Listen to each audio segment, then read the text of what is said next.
As long as Vlad Putin is in charge, the next American president will need to keep an eye on Russia. Analysts point out, under Putin, Russia has been making life very difficult for U.S. officials in a lot of ways.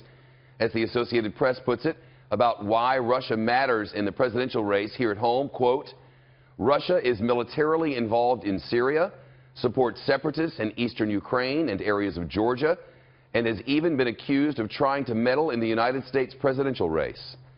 At the same time, the Obama administration has been forced to accept that working with Russia is probably the only way to achieve results on many complicated international issues. Results like the historic nuclear deal with Iran. Analysts say it would not have happened without Russia's help.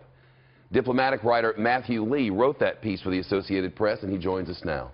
Looks like one of the candidates good to go with old Vlad.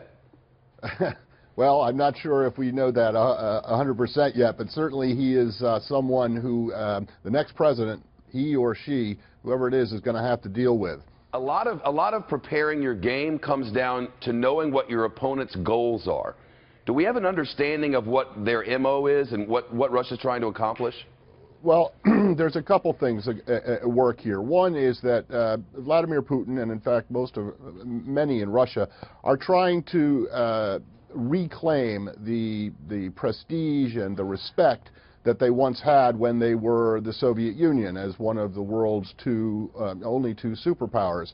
And in many ways they have succeeded. President Putin in particular has succeeded in making Russia a player in many parts of the world. He has inserted his military and himself into the conflict in Syria. He has inserted Russia into eastern Ukraine, into Georgia. His country is a major factor was a major factor in the Iran negotiations, is a major factor in the effort, which is now stalled, to denuclearize North Korea.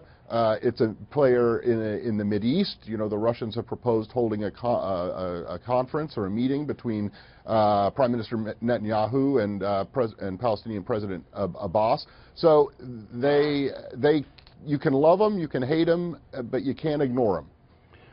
But can you influence them?